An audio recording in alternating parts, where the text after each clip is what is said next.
Hello, Archie Dunlop here with Talking Astrology with Archie, and in this video I'm going to be looking at the weekend of November the 1st and November the 2nd, 2025. So happy November. And this weekend there's quite a lot of planetary activity. It's not just one thing that I feel I absolutely should be focusing on, and possibly the main event is a sesquiquadrate between the Sun and Saturn, but there are other things going on. Venus square Jupiter, for example, and this is something I will be talking about over the course of this video. So let's start off by looking at the horoscope of the weekend, set for midnight on November the 2nd, New York time. Don't forget to like and subscribe. So here is the chart. Top right, well, I've got sort of a random picture there of the Sun. Why the Sun? I could have chosen some other planetary body. Well, there is that Sun sesquiquadrate Saturn, so that's perhaps why I've put up a picture of the Sun there. I'm probably not being particularly imaginative recently with my thumbnail pictures. Well, to be honest, my thumbnails are not the best part of my videos. That's something that I do need to think about anyway.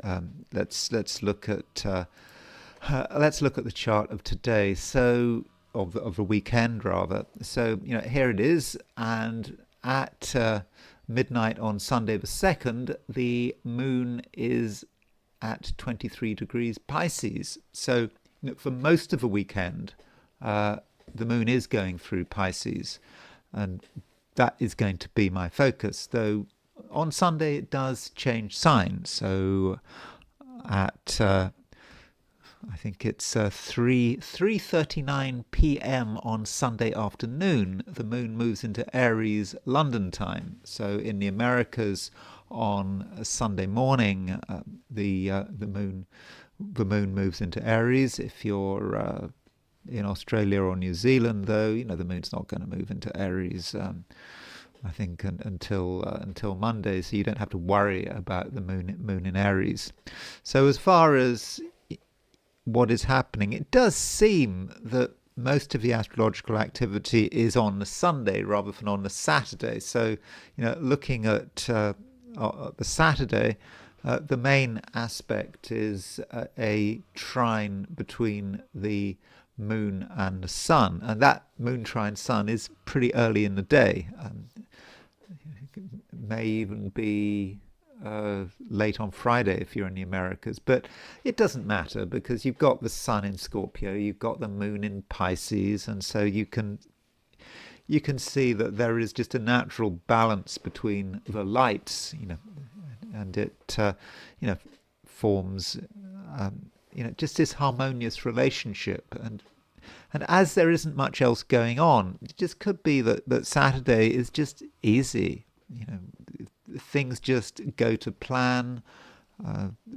There's nothing necessarily that we have to do, and it may just be for many of us just a time to just enjoy the break. If it is a break, of course, it's not going to be a break for everyone, but overall, Saturday doesn't seem to be particularly hectic. Now, Sunday is rather different because the weekend starts with the moon in early Pisces, then it gathers strength, if you like, in that sign, gathers momentum, and then on Sunday you start to see a grand trine. So we've just had one grand trine. We've had a grand trine between Mars, Jupiter and Saturn, which I have talked about to the point of exhaustion, and now the moon is moving towards a conjunction of Saturn. So you got moon conjunct Saturn, and then you've got the moon making a trine to Jupiter, making a trine to black moon Lilith and Mars, and so as the weekend progresses, this grand trine starts to get stronger. And you could say what the moon is doing is it's bringing the grand trine between Mars, Jupiter, and Saturn back into play. And so, as Saturday moves to Sunday, there could be more action, more things happening, more things moving, and perhaps a greater emotionality. And there is some sort of interesting stuff going on in late Scorpio.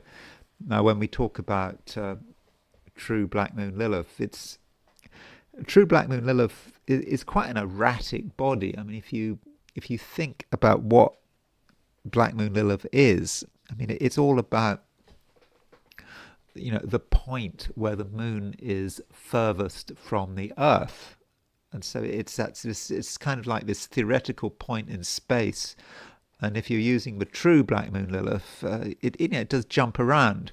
So we had Black Moon Lilith just a few days ago at 2 degrees. What was it? 2 degrees Sagittarius. Well, now it's back into Scorpio, and you've got Mars conjunct true Black Moon Lilith, and that in itself may be interesting at the very least for some of us, particularly as it's tied in with this grand trine in water signs. Of course, I understand the counter argument: you should not be using the true Black Moon Lilith because it is too jumpy.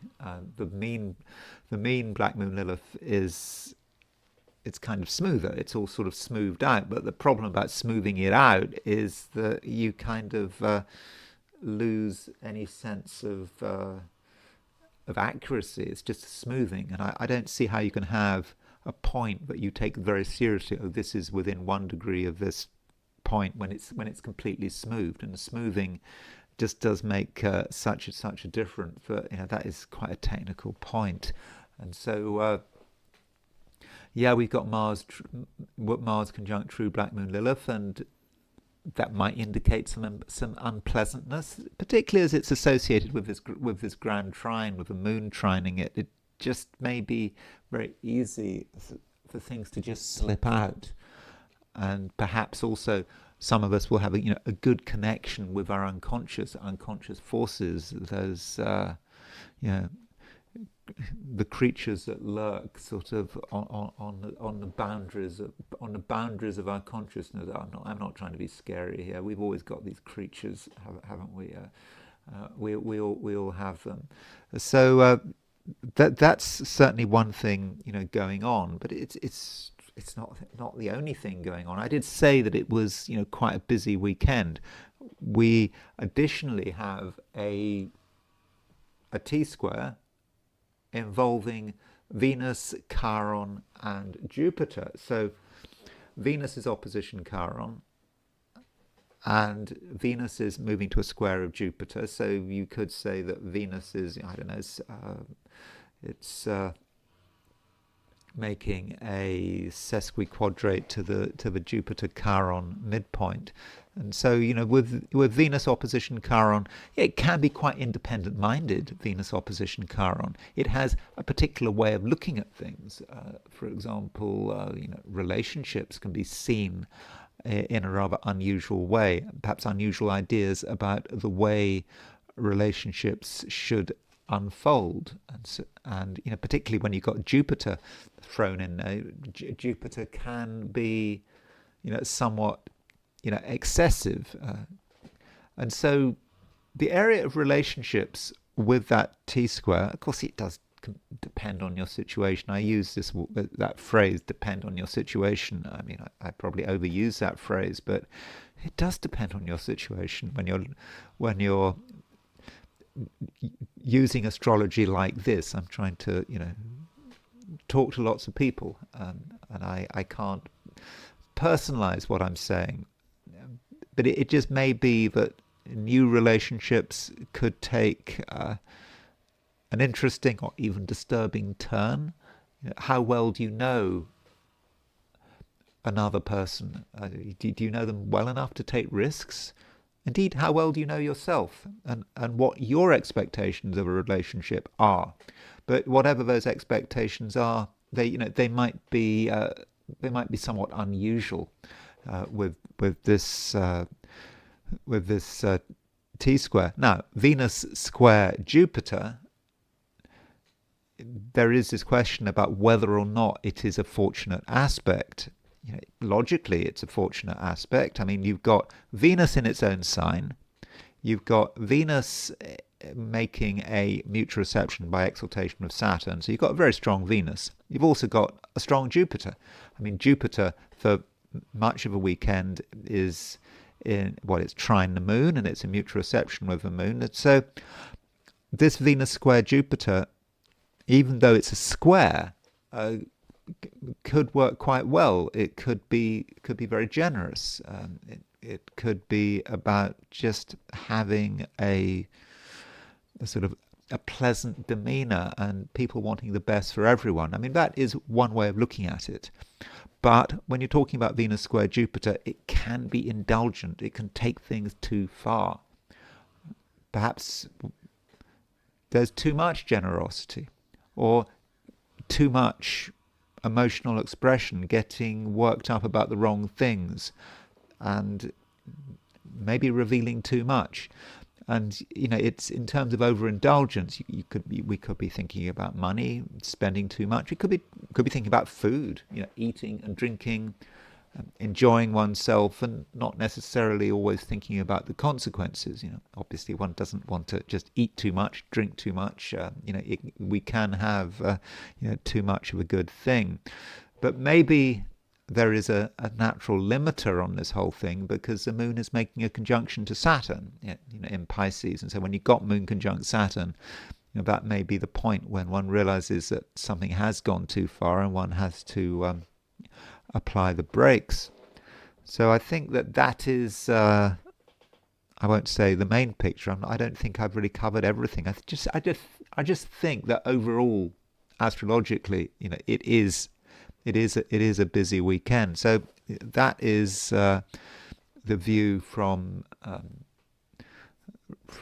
New York. I mean, one other thing I should point out from a New York perspective is that the moon eventually goes into Aries. So so London time 3:39 p.m. So Sunday afternoon, moon moves into Aries. Moon moving from Pisces to Aries. That is, a different energy. And of course, when the moon moves into Aries, it starts making a trine to Mercury. We have two planets in fire signs. So things could, become more exciting later in the weekend. There could be just more energy. And of course, if you're in the Americas, then Sunday morning the moon moves into Aries, and it may well be, if you're in the Americas, that Sunday is a rather different day than Saturday. It's just more active. There's more to inspire you, and it may well be that Sunday is a better day than Saturday, but it could also be a more challenging day. And again, depends on your situation. And then there is a viewpoint from Sydney, Australia. So here's the midnight position halfway through the weekend, and the moon is at 14 Pisces. So that reminds you that if you are in Australia or New Zealand, the moon is going to be in Pisces for the whole weekend. And I think perhaps one of the main aspects of the weekend is that moon trine sun. So it could be quite a harmonious weekend. Now, one thing I haven't said when looking at the positions of the planets in America and Australia, everywhere, one thing I kind of forgot to say, that I will be talking about later in this video, is the fact that the Sun is making a sesquiquadrate to Saturn. Now, as you know, I regard sesquiquadrates between the Sun and the Saturn, and between sesquiquadrates in general, as being important. And this Sun sesquiquadrate Saturn may act as a limiter. And remember that it's taking place at the same time as the moon is making a conjunction to Saturn. So, for example, I talked about the potential overindulgence of Venus square Jupiter, perhaps being overly generous. But then on the other hand, Sun sesquiquadrate Saturn, moon conjunct Saturn, that might give an alternative view. Something is being structured, is being disciplined, and we may not always be able to fully express ourselves, and perhaps something needs to be controlled, and maybe that Sun sesquiquadrate Saturn is a good thing. But for some of us, we might experience Sun sesquiquadrate Saturn as a restriction, and perhaps we might want to fight against that restriction. But I'll be talking about the Sun sesquiquadrate Saturn in detail later in the video. Then there is the heliocentric view, putting the Sun at the center of the solar system. So heliocentric Venus has now moved into Libra, and it's making an opposition to Neptune. So there it is, heliocentric Venus opposition Neptune in Aries. And so Venus was making an opposition to Saturn. It's now making an opposition to Neptune, and this Venus opposition Neptune, well, it's happening at the same time as Venus opposition Chiron, geocentrically. And this aspect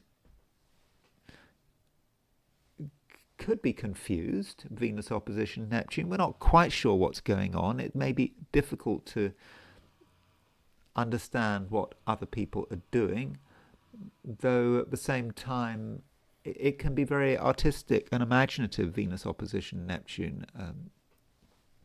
The universe is presenting us with ideas, maybe fantasies as well, and perhaps we want to somehow bring them down to earth. And so Venus opposition Neptune, could be quite artistic. And so, maybe we need to give our artistic talents some free rein. And, all of us have artistic talents. So, maybe, there is a chance there to do something special. At the same time, that Earth-Mars quincunx, which I have been talking about over the last couple of days, is now becoming pretty exact. You've got Earth at 9:59 Taurus, you've got Mars at 10 degrees 18 Sagittarius. So it's happening this weekend. And when we talk about Earth-Mars quincunx, the question is, how do we assert ourselves? There's always a way of asserting ourselves, but it's a quincunx, so it's not entirely easy. And that might be something that we notice not just in ourselves, but in terms of other people. People are trying to make an impact. They're trying to be seen and heard, but they're doing it maybe in a rather clumsy way. And perhaps that is a good thing. Another aspect which I just noticed is Mars making a sesquiquadrate to Chiron. So Chiron picks up two aspects. So this Mars sesquiquadrate Chiron, when we think about Chiron, we think about wanting to do things differently. I mean, that's one way of looking at it. And so Mars sesquiquadrate Chiron, is the desire to be an individual and the desire to be assertive as an individual. And it's not always easy, is it? As I've just said, with Earth quincunx Mars. So it's possible that some people, maybe us included, are behaving in a somewhat clumsy way. Clumsy because they're trying to do something, they're trying to get attention, maybe they're trying to flex their muscles even, but are they really able to see it through? And of course, if you try to be assertive, you've got to be able to see it through. And if you don't see it through, there can be a certain feeling of rejection. And rejection is a word one sometimes uses with Chiron. There is this wound. Perhaps it's something that's happened before. We thought we saw our opportunity, and we try, and it's hard work. So there's not much we can do as far as other people. Can we help them? We just have to watch them behave and perhaps respond in a tolerant way. But for ourselves, it's a good idea to make some effort to be seen and heard, but don't think that you're going to accomplish wonders. And if things don't work out quite as expected, don't get upset about it. So that's the broad astrological picture. There is a lot going on. I mean, nothing that in itself is absolutely massive, but just lots of little things are kind of piling up, over the weekend. Especially on Sunday, or at least as Saturday switch turns to Sunday. The action, does increase, and perhaps the tension as well. And we've got some rather contradictory aspects. Venus square Jupiter is kind of contradicted by Sun sesquiquadrate Saturn. So, how does one sort of bring all these things together? And perhaps that's a question I'll be trying to ask over the course of the rest of the video. So let me now look at the 12 signs. So these are my forecasts for the 12 signs for the weekend of November the 1st and 2nd, 2025. Aries, you're kind of like in sort of neither sort of one place nor the other. You're trying to move. You're trying to move, and it's not entirely easy. When I say move, you're trying to push things along. You're trying to progress. That's good that you're trying so hard, but maybe you can take things too far. Especially on Saturday. Saturday, we've got the moon moving through Pisces, and from an Aries perspective, it just may be a little bit too much for you to deal with. The moon moving through Pisces, or perhaps too little for you to deal with. You want to do something. You're an Aries. You can feel that things are happening. You can feel, for example, that Mars is about to move into Sagittarius. One movement is over, but has a new movement really started? And perhaps that's the issue. And so on Saturday, in spite of your best efforts, it just may be difficult to make anything happen. And you might perhaps be disappointed by other people's response to you. So perhaps if there is any issue on Saturday, it just could be one of expectations. You expect a lot, and in terms of returns, there's just not much to report. So that would be looking at the picture from a sort of outer level. But from an inner level, what's going on in your mind, in your emotions, in your unconscious, in terms of all of that, I think there really is action. You're probably quite sensitive at the moment, and you're aware of things that maybe other people aren't aware of. And as Mars moves into the sort of last couple of degrees of Scorpio, maybe you should be ready to see something through. Because while Mars has been in Scorpio, I'm hoping, Aries, that you have perhaps discovered a lot about yourself. And it's not about seeing things on the surface. Yourself, who you are, the inner psychological you, and that has made you a more mature and a more aware person. And in terms of understanding things about yourself, these are things that don't necessarily have to be talked about. And with Mars making a conjunction to a true black moon Lilith, you're perhaps aware of some of your unpleasantness. It's always good to be aware of one's unpleasantness and just to articulate it to yourself.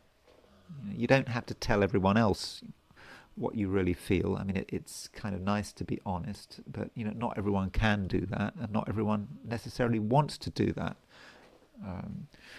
You can perhaps have contaminated views of honesty. I was accused of contaminated views about honesty once. I remember long ago, I went to these classes for some type of psychotherapy. Classes, people beginning their training to be psychotherapists. I soon discovered that I was just not cut out to be a psychotherapist, and I was quite honest and open about my feelings and what I thought. That's great. And I was told that I had contaminated views about honesty, and what that was basically saying, I was giving away too much material. It didn't go down well. I was perhaps causing disruption there. That may have been one way of looking at it, but you think, oh, let's be honest, and maybe the accusation was fair, but there's no need for you to have contaminated views about honesty. Sometimes it's just best to keep quiet about things, and the reason it might be best to keep quiet about things is if you were to be open and honest, you might get a negative response, and it might just be honesty. It could be a way of getting attention. It could be a way of causing disruption. And I think that perhaps is the case on Saturday. I don't think there's necessarily, anything that, really has to be said. But, as the weekend progresses, the moon is making a trine to Mars, and it's bringing together this grand trine, which I've been talking about over the last few days. Mars trine Jupiter, Mars trine Saturn. So the moon comes along, makes a conjunction to Saturn, makes a trine to Mars, makes a trine to Jupiter, and all of this is very activating. And I think that things can happen at an inner level, which I don't think does have to be discussed. But things can happen at an inner level that you can really use. And it can just help you understand yourself, understand who you are, and things can finally start connecting. And then you'll be ready for the transition of Mars moving into Sagittarius in a couple of days' time. Now, the moon does move into your sign on a Sunday. Unless you're in Australia or New Zealand or East Asia, but certainly if you're in the Americas, Sunday morning, moon is in Aries. If you're in Europe, Sunday afternoon. And so towards the end of a weekend, you may well experience a change. And I would have said that it is a change for the better. You're suddenly going to feel not just more dynamic, but better able to express this dynamism. And so as you move into next week, the moon will be in Aries, and I think that you're going to be able to really be yourself more. And so, I'm thinking, Aries, that things really are picking up, and there's just some last minute stuff that needs to be worked out, perhaps on an emotional level. You need to think it through.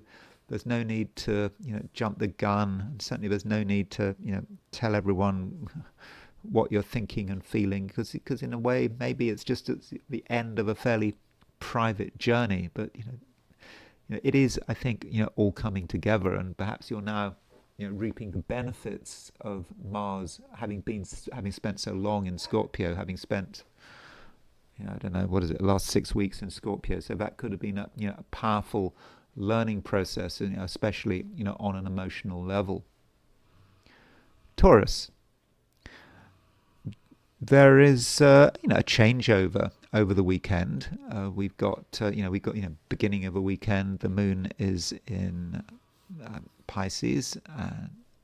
By the end of the weekend, it's in Aries, and possibly you should focus your energy on the Saturday rather than the Sunday. Especially if you want to do stuff, if you want to make things happen, if you want to be seen and heard and be active. While the moon is in Pisces, it's just quite easy. Especially on Saturday. You've got the moon.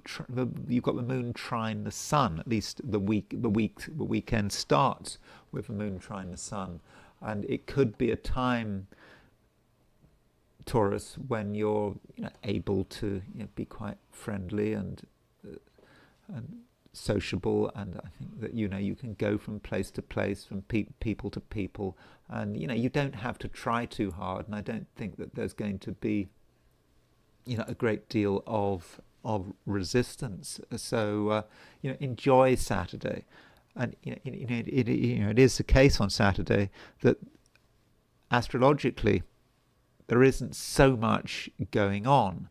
And because there's not so much going on, you could say that that gives you, a fair amount of freedom. I mean, that's especially the case if you're in Australia, or perhaps Europe. In the Americas, maybe it is more active, particularly late on Saturday. So perhaps the pace of things will sort of hot up by Saturday evening. But I don't think that anything serious is going on. Though one aspect that we should maybe be thinking about, which does, I think, get stronger as the weekend progresses, is a square aspect between Venus and Jupiter. And the question is, if it's a question I asked at the beginning of this video, is this Venus-Jupiter aspect a positive or a negative? And it probably could be both. And you perhaps have to sort of think about what this aspect is all about. And Venus is your ruler. It's in a great position. Venus is in its own sign. It's in mutual reception to Saturn by exaltation, and it's making an aspect to Jupiter. So you being in a great position, your position could be made even better by the fact that Venus is squaring Jupiter, because Jupiter is a benefic. But you have to exercise some discipline. I would have said that this Venus square Jupiter represents a raw energy that could represent good luck, things working your way, getting the opportunities you need.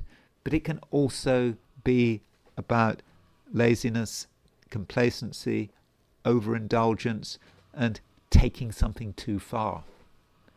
And whatever you're doing, Taurus, especially as you move into Sunday, you've got to focus on moderation. Whatever it is.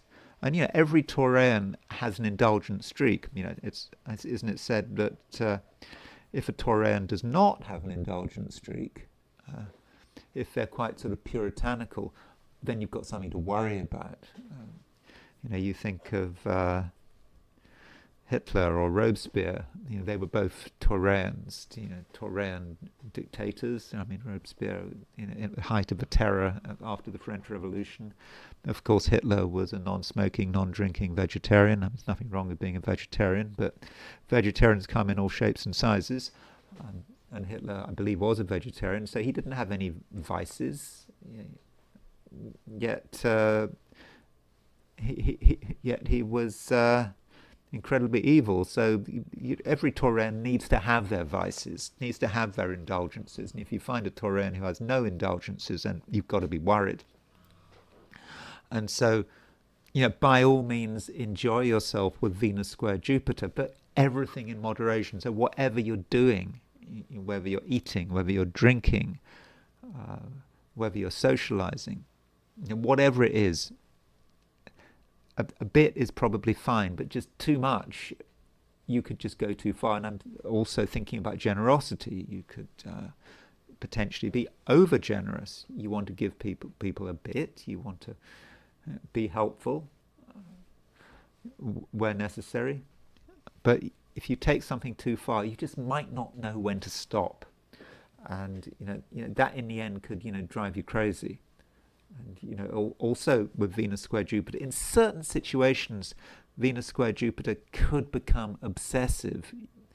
I mean, I know you don't really normally associate Venus square Jupiter with obsession, but with Venus in Libra, you have an idea about the way you think, the way you'd like things to be. You have a strong sense of harmony at the moment, and also disharmony. If something is out of sync, is not in the right place, you get upset about it. And so with Venus square Jupiter, you might try to correct and correct and correct and correct again, and then you never find perfection. So that is certainly a way that Venus square Jupiter is going to work. So I mean I don't want to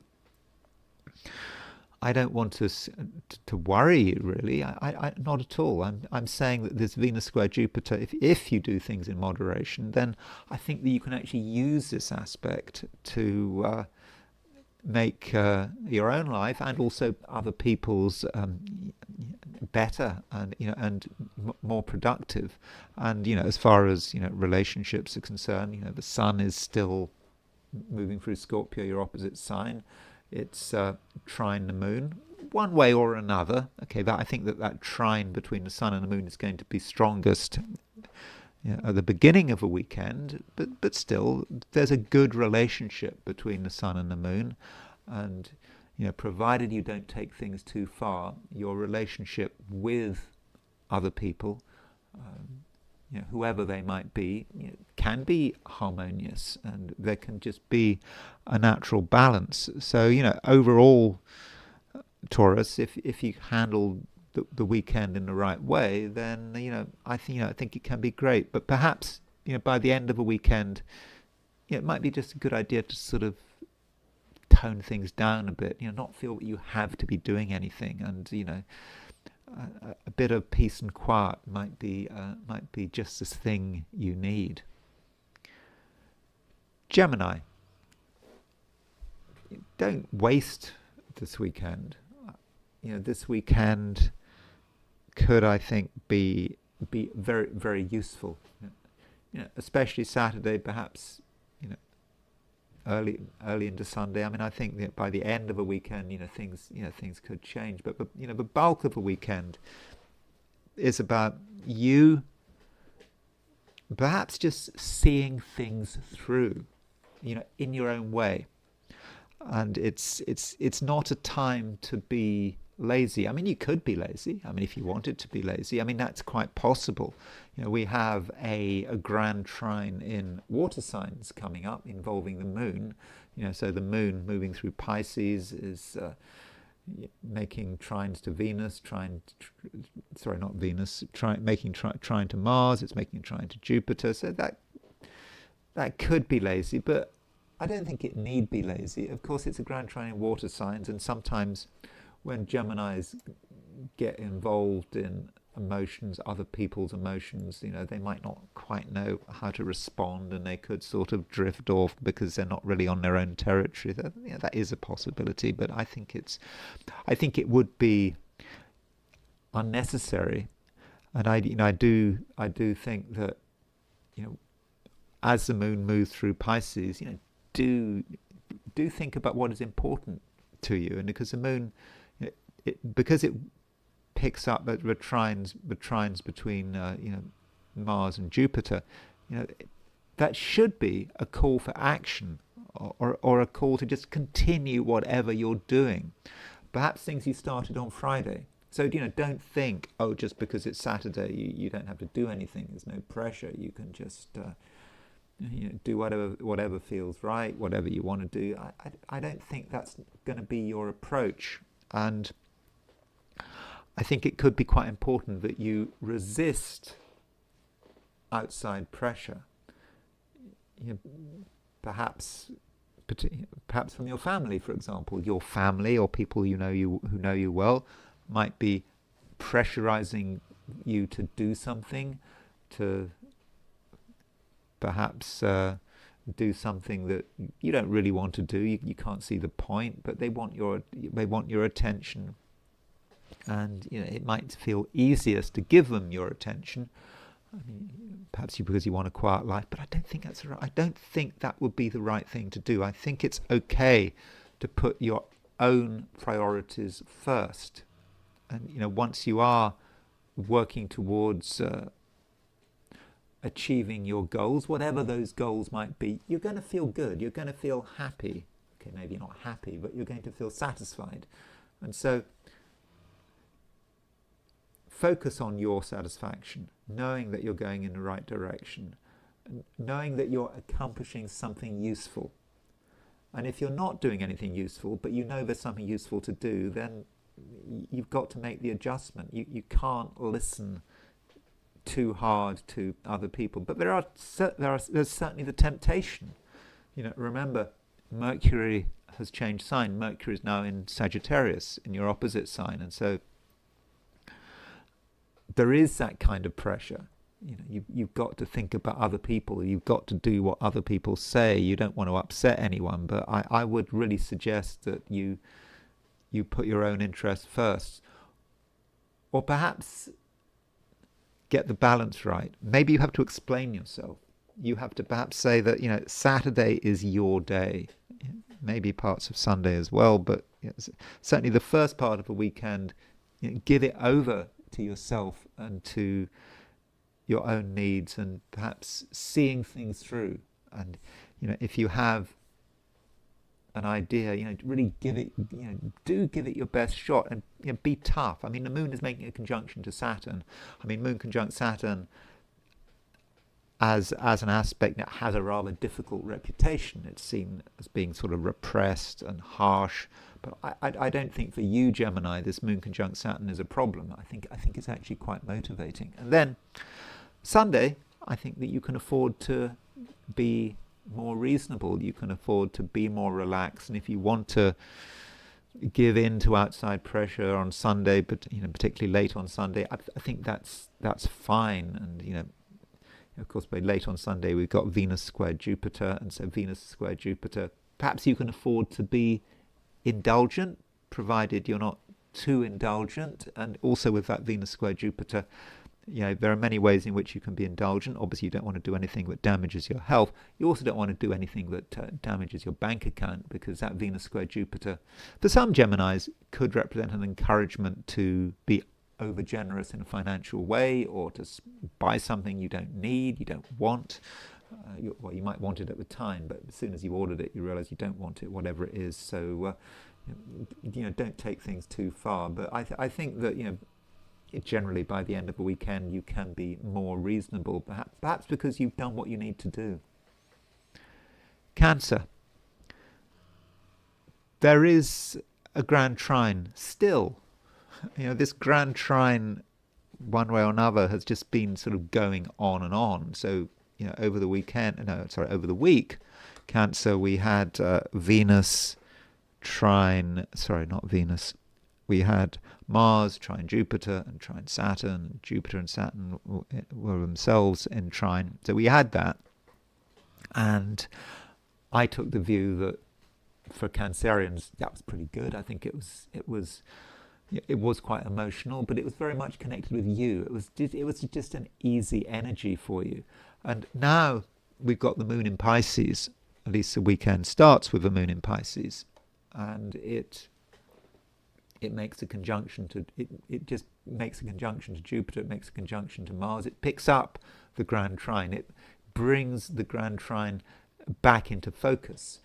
And with this grand trine, you're able to make things move, certainly on an emotional level, but maybe on an inspirational level as well. And perhaps you're trying to catch something.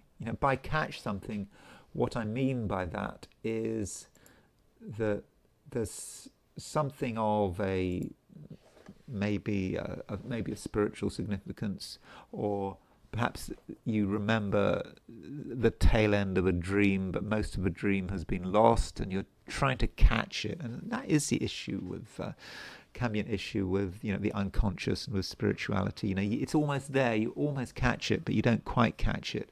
And maybe you can catch it, just as it is about to lose sight, just as you're about to lose sight of it, just before it sort of disappears behind a sort of a cloud of chaos. You can catch it, you can get it, you can get hold of something, and you can understand it, and it is perhaps working on quite an inner level. This grand trine, this grand trine in water signs, involving the moon.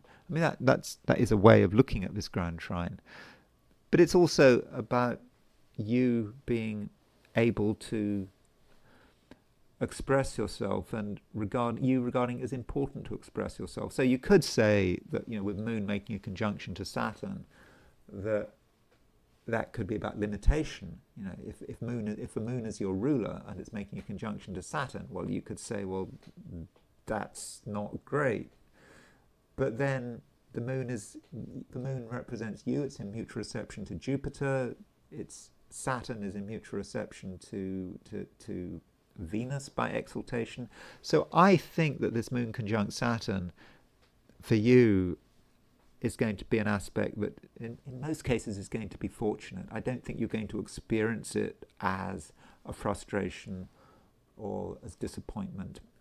I think you'll see it as an opportunity to make something real, and perhaps making something real that, has an otherworldly quality, or it just could be something you've discovered, something you've heard about, something that you're not to begin with entirely familiar with, but if you work on it, you can make it happen. You can make it a real part of your life.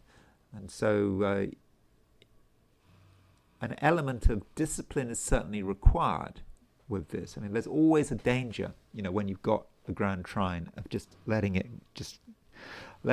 go, just going with the tide, not making anything permanent. Yeah, if you are super lazy, really you do nothing, and then maybe you'll experience a moon conjunct Saturn as disappointment.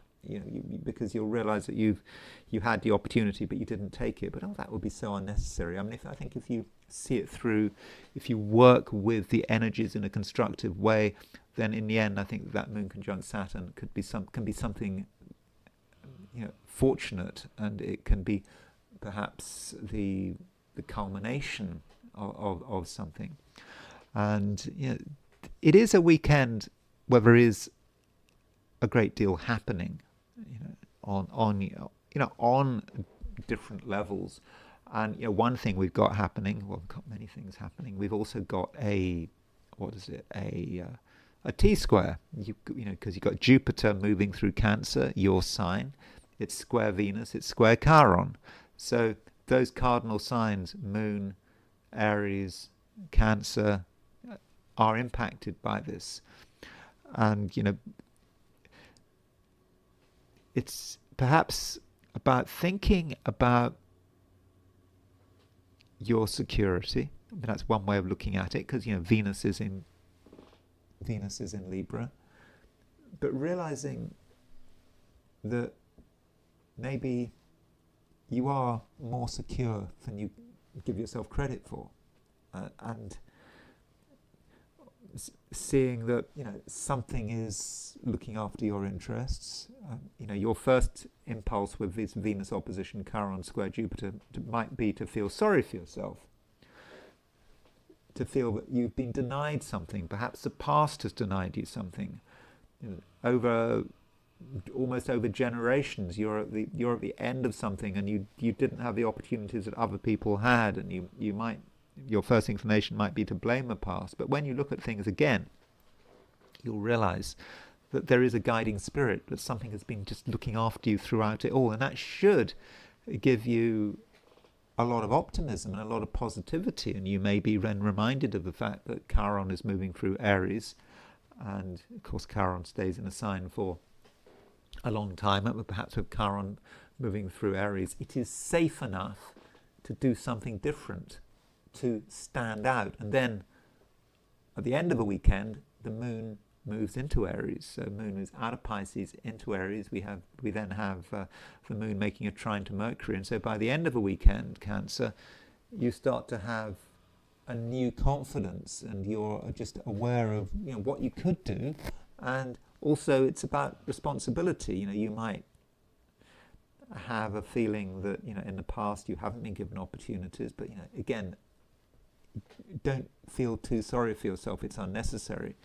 And you can see that you can, whatever hurdles there might have been in the past, you can get over them, and you perhaps have a responsibility to be noticed. It's important that you're noticed, and perhaps you realize that at the end of the weekend. And that may say something about how you move into the new week. When you move into Monday with the moon in Aries, you see that there is something you have to do, and it's not a time to be worried about what you might be doing to yourself. For example, are you taking too much of a risk? Are you disrupting your own life? Are you disrupting other people's life? But when the moon moves into Aries, you have to, or you should aspire to, you need to aspire to stand out and to sort of offer something. And perhaps what people are looking for is leadership, and maybe leadership is something you can, in the end, provide. Leo, one of the big aspects of the weekend, I mean, perhaps the main aspect, at least it's an aspect I'll be talking about, at the end of this video, is a sesquiquadrate between the Sun and Saturn. So the Sun will be 135 degrees from Saturn. And that may say something about the way you feel. So if you've got Sun sesquiquadrate Saturn, there may be times over the weekend that you feel that really there's not much you can do, that in a way that you are stuck. And that's obviously not a good place to be. But the question is, what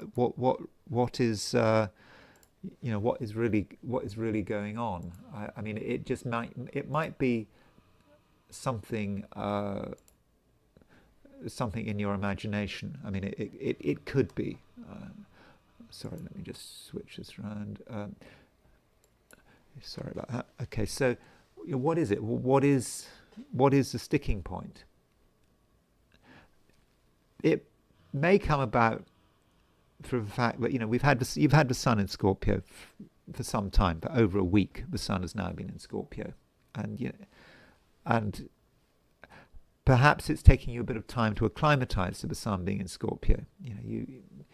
Part of you is responding by feeling that you should do nothing, that you should stick to what you know and trust. And with the Sun sesquiquadrate Saturn, you perhaps have taken things just a little too far. You are not prepared to see what is available, and you are perhaps worried maybe about your emotional response to things. When you think about your response to the world, it just could be quite negative. And maybe you're thinking about the past. You're thinking about where you might have gone wrong in the past. If something hadn't worked out in the past, well, you might then be of a view that, well, it's not going to work out in the future. So so what is the point in trying? And it just could be, Leo, you're being too emotional. You're allowing non-rational things to have too much of an influence on you. It's good to be aware of your feelings and to be ready to sort of go deeply into things. But yeah, you can take things too far. So maybe, on Saturday in particular, you need to make a special effort to give yourself some variety. You don't have to give yourself huge amounts of variety, but you don't want to be in a situation where there's a single focus, where you're just doing one thing. You're with one other person. That one other person might be you yourself. And you've got to sort of reassure yourself that variety is possible, that you can move from place to place, that there are always, options available. And so, I'd like to be more positive, but one has to be honest. And this Sun sesquiquadrate Saturn, it could be a problem. But maybe the Sun sesquiquadrate Saturn should be seen in a different way, as some kind of evolution, some kind of transformation. You perhaps can go so deeply into something that you start to see it in a different way. And perhaps with Sun moving through Scorpio, the concept of transformation is important. It is possible that in the end you start to see something not as being quite as serious as you thought it was. Maybe it's going to be important to laugh at yourself just a bit. I mean, I know that Leo can be quite a serious sign.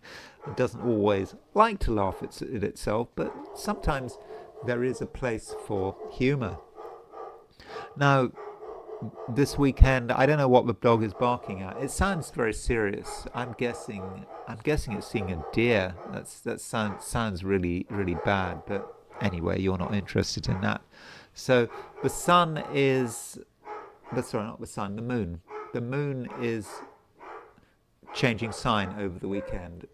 And unless you're in Australia or New Zealand, and so moon moving out of Pisces into Aries, I think that is definitely a good thing, because when the moon moves out of Aries, moves out of Pisces, it loses some of its emotionality, and also the moon is moving into a fire sign, and the moon is starting to make a trine to Mercury, and when the moon moves into Aries, it just allows you to see things in a different way. It gives you perspective. It allows you to take a broad view. And I think perhaps part of the problem that Leos might have recently been facing is that they have not been able to take a broad view. They've just been seeing things in terms of themselves and their own issues. And now we've got the moon in Aries, it's a reminder we've got now 2 planets in fire signs. And so moon trine Mercury, you just feel better. You feel more alive, and perhaps by the end of a weekend, you'll feel that you've got your power back. But the sun will still be sesquiquadrate Saturn, and maybe the sun sesquiquadrate Saturn, the meaning of this aspect, will start to change. It might have started the weekend as being a burden, something really holding you back, and by the end of a weekend, you'll see it not as a burden, but as a focus, something that you can focus on, something that you can really understand, get your teeth into, and you'll see that once you've got that grounding, and once you've got that stability of purpose, but also the vision, you'll be able to really sort of move on and take advantage of everything that is on offer. And more stuff will be on offer, and don't forget that Mars is getting ready to leave Scorpio and move into Sagittarius at the beginning of a week. And I think from a Leo perspective, Mars moving into Sagittarius is something that it's good news. But I'll be talking about Mars moving into Sagittarius in a couple of days' time. Virgo. I think Virgo, you might have to spend some time thinking about the interpersonal dimension.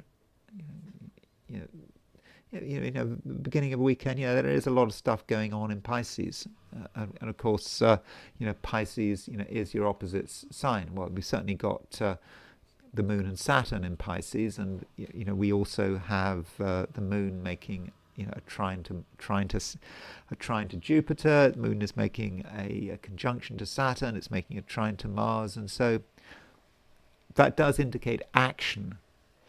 But a lot of the action does seem to relate to other people, on different levels. It's not just about one-to-one action. It's about people,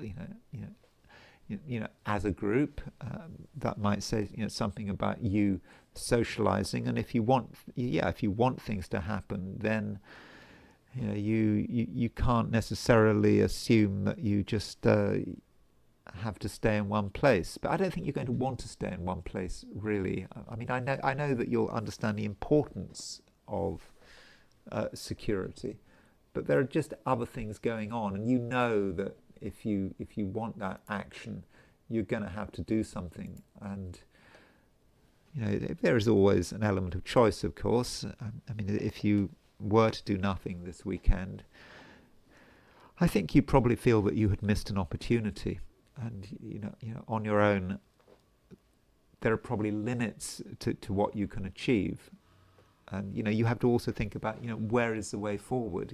Where should you be moving? And I think that the movement is outwards rather than inwards. It's towards other people rather than away from other people. And so it's important, Virgo, that you're able to, well, give everyone a chance. I mean, it might be sort of quick to sort of reach a judgment, to assume, for example, that someone is not going to help you. What is the point? You've got to look after yourself. It might be easy to think like that, but I don't think that that is the right approach.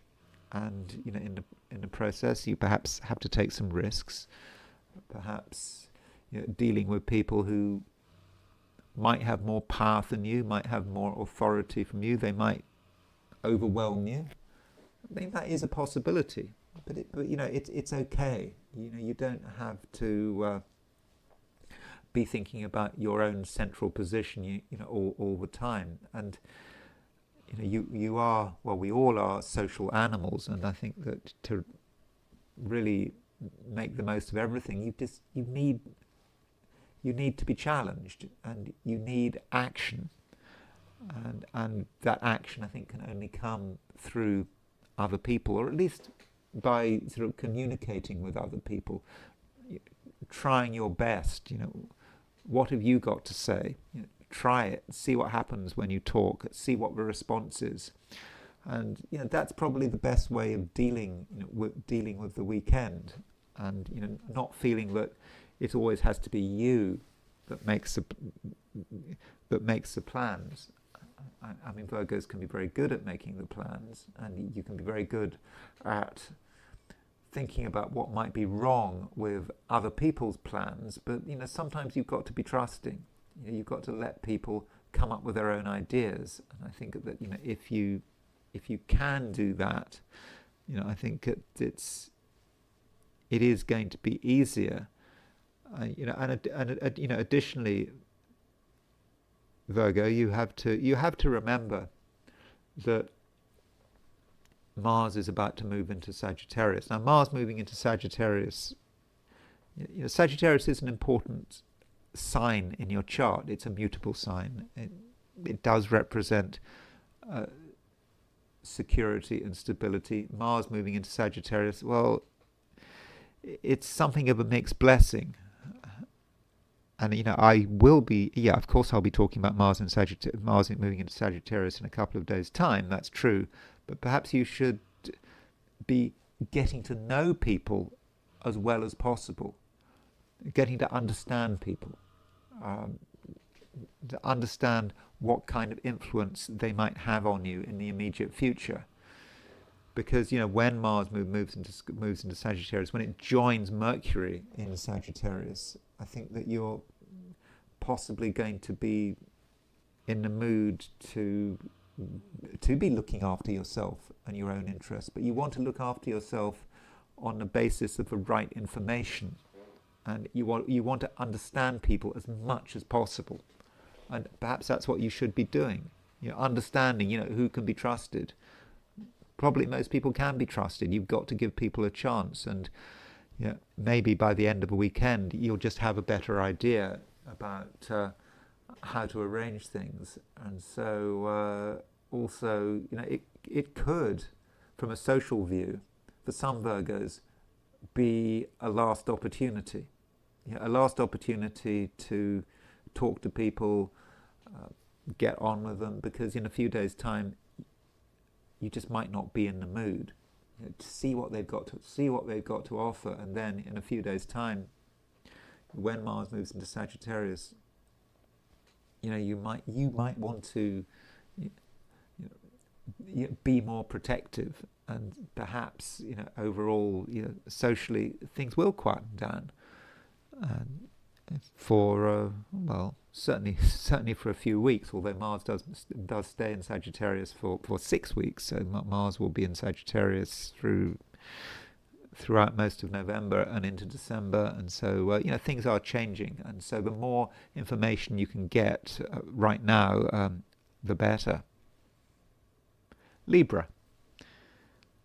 There is a fair amount going on, and one aspect that perhaps I haven't talked about very much so far is Venus opposition Chiron. I think this Venus opposition Chiron could be important. It is part of a T-square, because you've got Venus opposition Chiron, and then you've got Jupiter square Venus, you've got Jupiter square Chiron, and it's a powerful astrological configuration. And this T square, maybe reminds you of how different you are. Aleister Crowley, I don't know if you're familiar with Aleister Crowley, he was a Libran. He had Venus opposition Chiron in his chart, and he certainly had a unique viewpoint. Certainly his attitudes to relationships, how people should relate to one another, was extreme and controversial, certainly at the time he was living. Of course, he was born in 1875. I think he died in the late 1940s. I mean, I'm not saying that you emulate Aleister Crowley, but it's just a reminder of what Venus opposition Chiron can be like. And you Libra are a sign. Your sign is very much connected with relationships. I mean, traditionally, you have perhaps ideas about how people should relate, and you know that the various social networks you're involved with are important. And with Venus opposition Chiron, you perhaps can see yourself as a bit of a maverick. And of course, maverick is a word that's often used when one's talking about Chiron. That you have you do deep down, maybe you don't always discuss them, you have unusual views about how relationships should develop, how they should work. And perhaps with Venus opposition Chiron, these views are stronger than usual. Remember, this Venus opposition Chiron, it is across the main axis of your chart. Venus in Libra, opposition Chiron. And you might at first regard other people's attitudes to relationships as being unusual, but maybe you're projecting. Perhaps fundamentally you have a view, and perhaps it's about freedom, people not getting too close. I don't think you want to get too close to anyone, but you want to be able at the same time to value other people, to value other people's companionship. And people always have something to offer, but it's got to be done on your terms. And this Venus opposition Chiron, you've also got Jupiter on the T. In fact, you've got a square between Venus and Jupiter, and I mean that aspect is important. And I'll be talking about that specifically in a moment. But Jupiter on the T of that Venus Chiron opposition means that whatever is going on between you and other people, it's for the best, and you can really benefit from it. And you having an unusual view of relationships is certainly the right way to go. I mean, I don't know what an unusual view means. I mean, it depends. Different Librans have different views, but you certainly value your independence. And once you have your independence, that means that you can not just be yourself, but you can make the most of whatever it is you want to make the most of. And that leads to the Venus square Jupiter. So Venus square Jupiter is an aspect, becomes exact at the end of a weekend. And I think that this Venus Jupiter square is really good, because Venus and Jupiter are strong. Venus and Jupiter, Venus is in its own sign, Jupiter is in its exaltation. They're both strengthened by being in mutual reception, with Jupiter in mutual reception by sign of the sun, with the moon, Venus in mutual reception with Saturn by exaltation, and Venus is in your sign, Jupiter is in another cardinal sign. And I think, Libra, you should really make the most of this weekend, because this Venus square Jupiter, in the way it forms, I think could be about just being lucky and being successful, and whatever it is you want, at least whatever you want that is reasonable, you can certainly get it. You can make great strides forward, and it shouldn't be too difficult, and because you are lucky. So don't waste the weekend, and don't allow the Venus square Jupiter to trick you. It is an aspect that can be lazy if it is treated in the wrong way, because Venus Jupiter squares can be indulgent. One just takes something too far. It's all too much of a good thing, and you can waste a lot of time, energy, money with a Venus square Jupiter. So don't allow it to trick you or trap you into doing something that is just a waste of time. Instead, tell yourself there is a Venus square Jupiter. It's a fortunate aspect, and you want to use it, your way. Whatever it is that you want, that you want to achieve. Maybe it's something that you were working on last week, and before the weekend you thought, okay, you're going to stop because it's a weekend, but I wouldn't stop. But even if you do have what appears to be a wasted weekend, this Venus square Jupiter is exact, right at the end of a weekend.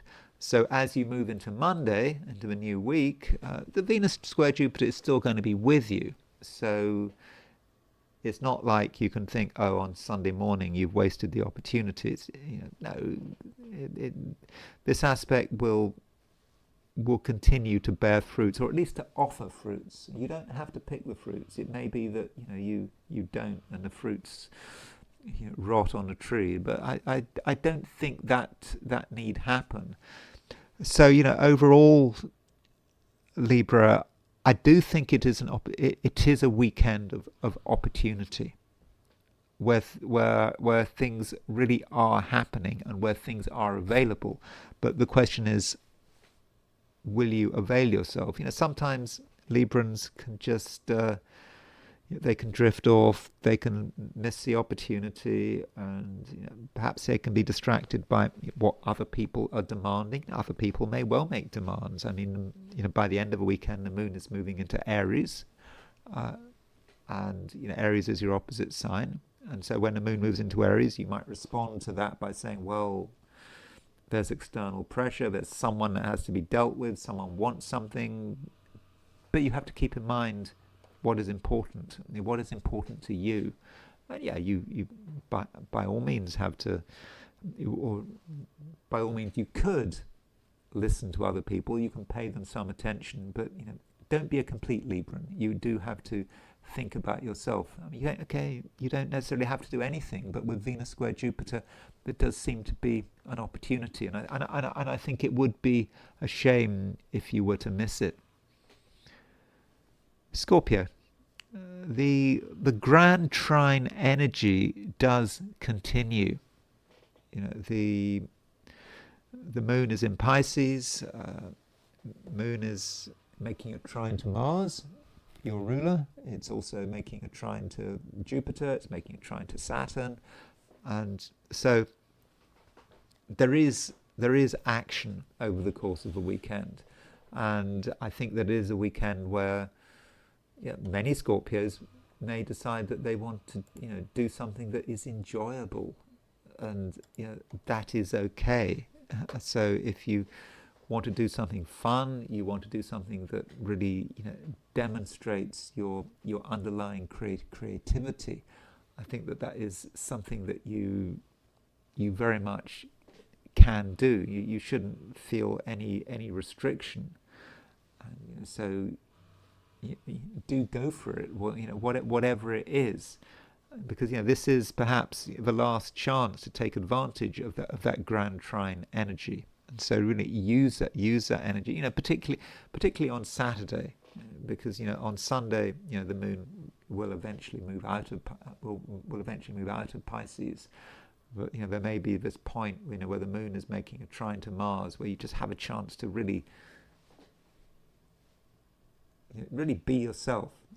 It's not a time to hide or to be worried that your inner creative abilities might not be appreciated.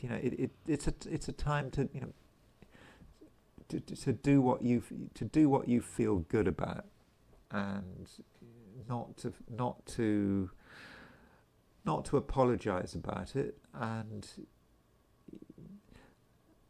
at the same time there's no need to take things at a surface level. It's okay to go beyond the surface, perhaps to deal with areas that might be a little bit difficult. Don't forget that Mars is making a conjunction to true black moon Lilith. And I don't think there's anything wrong with Mars being conjunct true black moon Lilith. I mean, true black moon Lilith is jumping all over the place. I mean, that's what true black moon Lilith does. It was in Sagittarius. Was it about 2 degrees Sagittarius yesterday? It's now at 27, 28 Scorpio. So yeah, it is all over the place, but it is very close to your Mars, and that may say something about how you want to assert yourself. What are you interested in? And Scorpio's interests can be very strange. It can be unusual.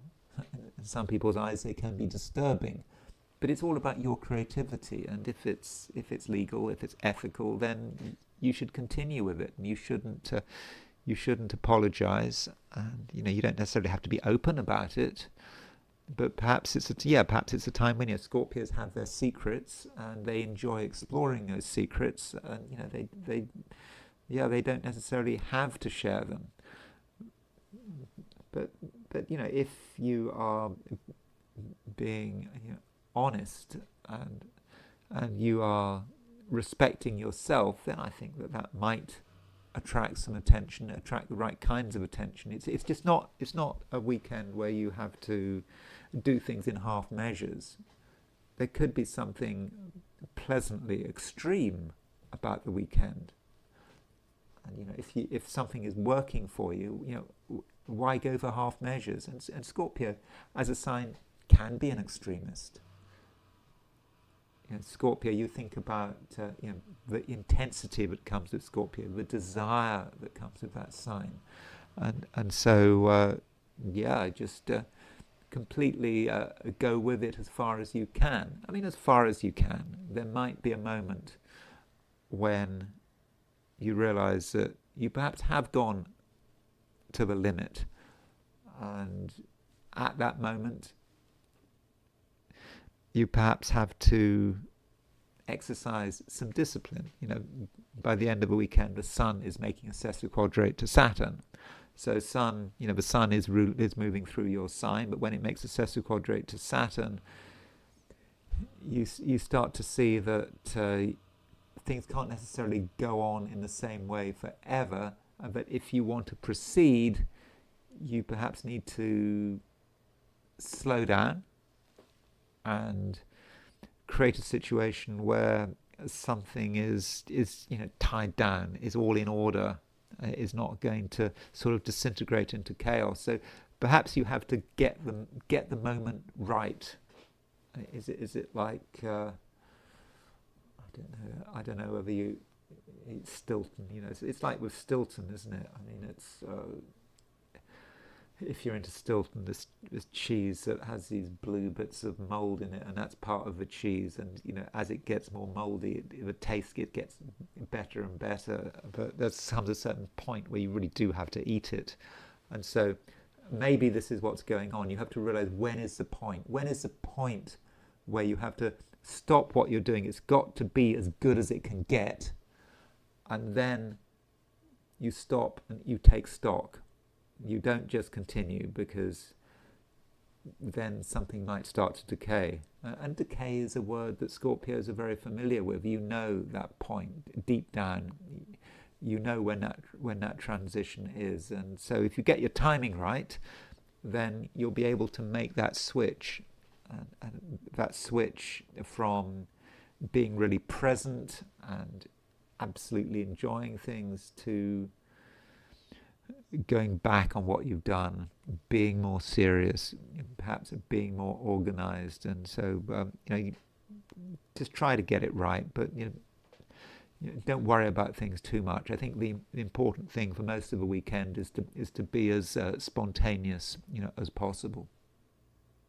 Sagittarius, the weekend is perhaps split in two. Because at the beginning of a weekend we have the moon in Pisces. By the end of a weekend the moon will be in Aries. Well, okay, if you're in Australia or New Zealand or East Asia, the moon won't be in Aries until Monday. But I think that for most of us, there is this split weekend. And, with the moon moving through Pisces, well, we've got this sort of grand trine coming into action again. Well, we've had a grand trine sort of all week between Mars, Jupiter and Saturn, but now the moon is joining, and the moon is making a trine to Jupiter. It's making moon is making conjunction to Saturn, and trine to Mars, and the moon in Pisces, it's great. I mean, the moon is in mutual reception to Jupiter, by sign. So as far as the two parts of a weekend are concerned, when the moon is in Pisces, I think it's good, but I don't think that you are going to feel that you absolutely need to assert yourself. I don't think that you're going to be obsessed with getting attention, feeling that you have to be clear about who you are and what you want. And I think for many Sagittarians, they will just prefer to perhaps do things that they enjoy, in their own quiet way. And I don't think that you'll be looking for pressure. And this approach is absolutely fine. There's no need to feel guilty about it. Now, that doesn't mean to say that you're going to have nothing to say, have nothing to offer. Mercury is now in Sagittarius, and so with Mercury in Sagittarius, you're able to be fairly free in your opinions if you get the chance. If someone wants to talk to you, you've got plenty to say, and you've also got a lot of ideas, and you can, if you're pushed, you can be outrageous, you can be a typical Sagittarian. But I don't think that it's anything you're going to be courting, anything you're going to be looking for.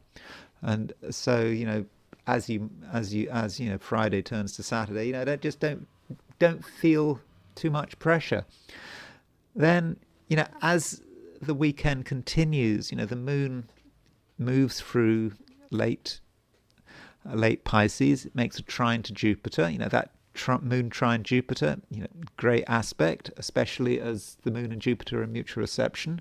So that feels good, but again, not much that you necessarily have to express. Just because you feel good doesn't mean to say that you have to tell people how you feel. You can just enjoy yourself, doing whatever makes you feel comfortable.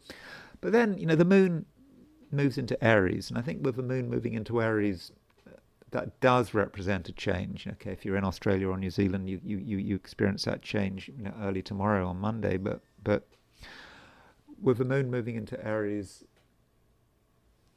you're feeling perhaps more of an extrovert, more of a Sagittarius. You're always a Sagittarius, but with the moon moving into a fire sign at the same time as Mercury, you've already got Mercury in the fire sign. So, by the end of the weekend, you start to feel more life, more energy, and perhaps a bit more pressure, feeling that you have to do something, that you want to be seen, you want to be heard. And also what happens at the end of the weekend is that we have Venus starting to make a square to Jupiter. So, you've got, Jupiter's in Cancer. Jupiter's been in Cancer since, I think, June of last year. And, that says a lot about you because Jupiter's your ruler. And, there's a lot to think about. There's a lot to reflect on. And it's an ongoing process. But then Venus square Jupiter, it could be a challenge. But not an unpleasant challenge. It could be that, something happens, or there's some kind of an offer, or you find that other people are more active. They want things from you. They're in touch.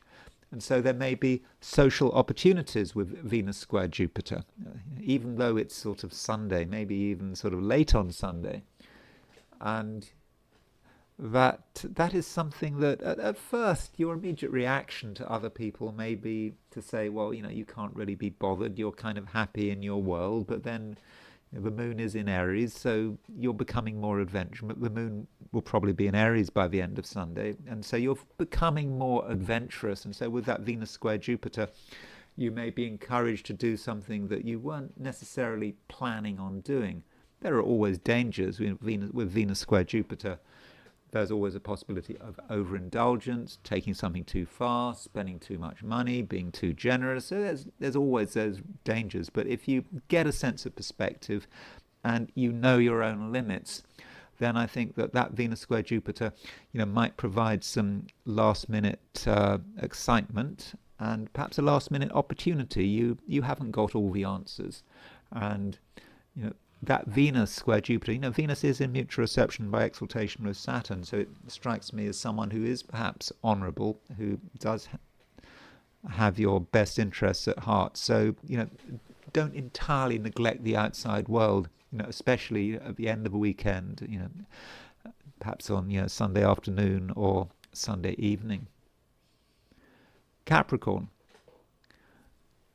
Venus is, still in Libra. I mean, just a reminder. I mean, Venus is not, though, going to stay in Libra forever. So Venus has got, less than a week before it moves into Scorpio. And, that's a dramatic change, Venus moving into Scorpio. And, Venus in Libra, from a Capricorn perspective, is an important placement, because Libra is at the top of your chart, and while Venus is in Libra, while Venus is in mutual reception by exaltation with Saturn, you get the full benefits of it. It's almost like with Venus in Libra, it's almost like your ruling planet at the moment. I mean, I know that Saturn rules Capricorn, but right now, certainly until Venus moves into Scorpio, it's almost like Venus is a kind of a co-ruler to you. I mean, that might sound strange, but I think there is an argument for that.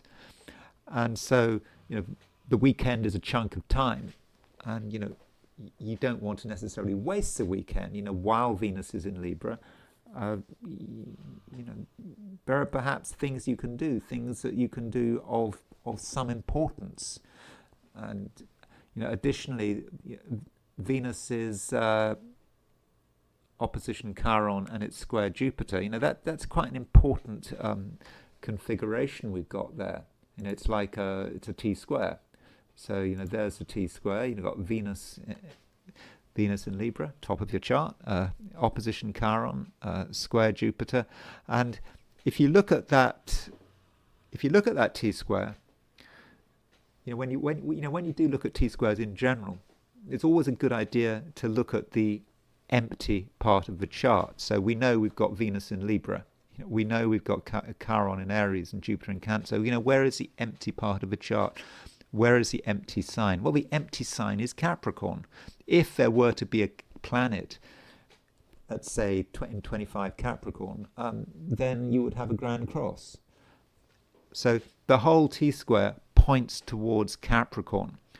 And so that T-square may represent some kind of external activity, an activity that you don't have full control over, something going on that you might be observing, you're not fully part of it, and your natural inclination would be not to get involved, even to regard it as something of a worry. Why do you want to bother yourself with something which you don't understand it all? It seems to be a trap. It could be a trap. It could be a waste of your time. There's also the question about whether you necessarily have control over it, and you may take the view that someone else has it all someone else perhaps has it under control. Maybe you don't have it under control, but perhaps it's someone else's business, and your natural inclination will be to walk away. But you can't entirely forget about it. It just does seem important, and that's where the the empty part of the chart comes into being, where you've got that empty sign, Capricorn. What does that empty sign represent? It represents you. And it just could be, Capricorn, that this is a situation where you need to take control. Just because to begin with you don't understand something, it's not yours, it wasn't your idea, it wasn't of your doing, doesn't mean that it can't be integrated into your life. And perhaps this is the real challenge. You get involved in something and you, to begin with, don't really know what you're getting involved in, but you're a fast learner. And so something that seems to be alien, that seems to be kind of quite worrying, can just become a really integral part of your life. And so this grand cross, this T-square, represents an opportunity. But you have to be imaginative, and you have to believe in yourself, and you have to be bothered. So that's certainly one thing going on today. And additionally, we have a conjunction between the Moon and Saturn. In fact, we have a grand trine involving the Moon and Moon-Saturn conjunction, and the Moon is trine Mars, and the Moon is trine Jupiter. And this is a very active grand trine from a Capricorn perspective. Things are happening. There are lots of moving parts. There are lots of things that you could get involved in, and so absolutely make the most of it. Make sure that everyone knows about you. Take an interest. That does matter. You don't be aloof.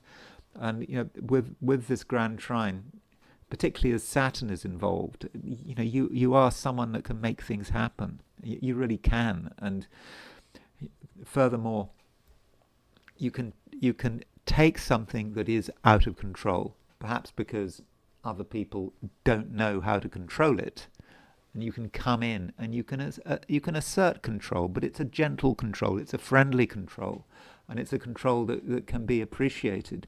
So Capricorn, in conclusion, I think it's a weekend that is potentially quite powerful, where you have a lot of the power, and I think that this will be appreciated, and relationships of all kinds can benefit through perhaps your leadership. People perhaps need you to take an interest. And, once you take an interest, things will move quickly, and you take an interest, and then very soon you can be at the center of things, and that's perhaps right now where you should be. Aquarius. Still got a lot of stuff in Scorpio. I have to keep talking about that. Mars is still in Scorpio. Mars is conjunct true black moon Lilith in Scorpio, and this is all part of a grand trine. And now with this grand trine, the moon is involved. So you've got moon in Pisces, moon making trine to Mars, moon trine Jupiter, moon conjunct Saturn. Yeah, moon conjunct Saturn. Moon is conjunct your ruler, and this indicates to me that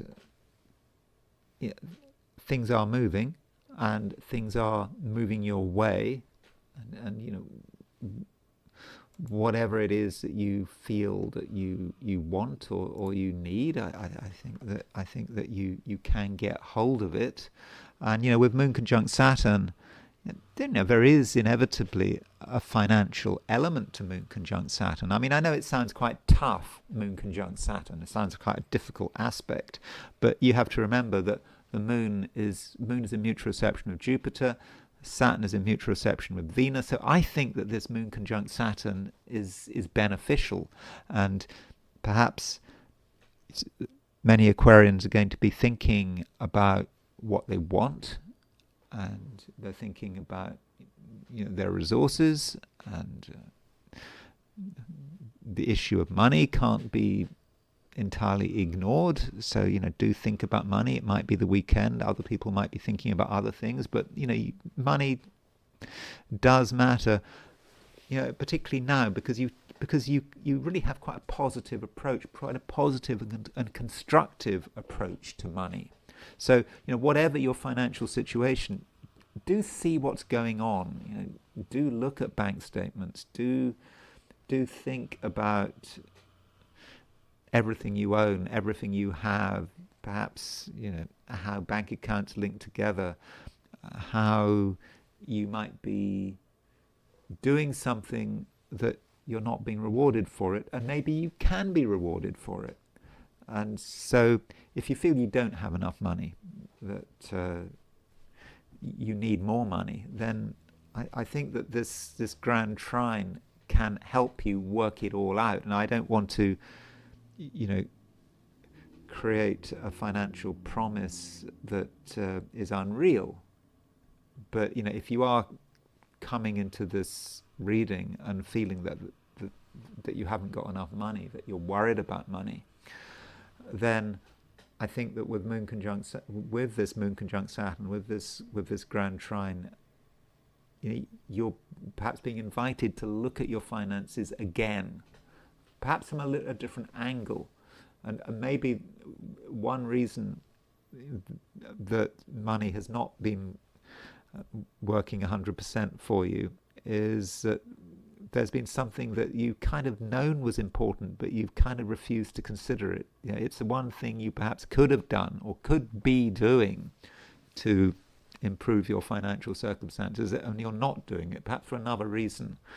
It might be because you don't want to upset someone. It might be because it seems like too much like hard work. It might be that you don't want to embarrass yourself. Whatever it is, I think there is a possibility here, and it's my obligation to tell you this, because when I look at your chart, I have to look at it from the best possible light, and I have to see the possibilities in that chart. Even if I'm somewhat repetitive, and that's always a problem when doing daily charts, that some things just come up again and again and again, and it's just the way it goes.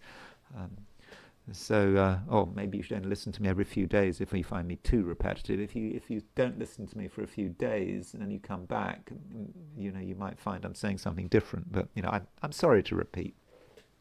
But some things do have to be emphasized. So I do think that things are looking good, and the moon does move into Aries at some stage in the weekend. Okay, it might not be until Monday if you're in Australia or New Zealand. But when the moon moves into Aries, that makes a trine to Mercury. There could be a change by the end of a weekend.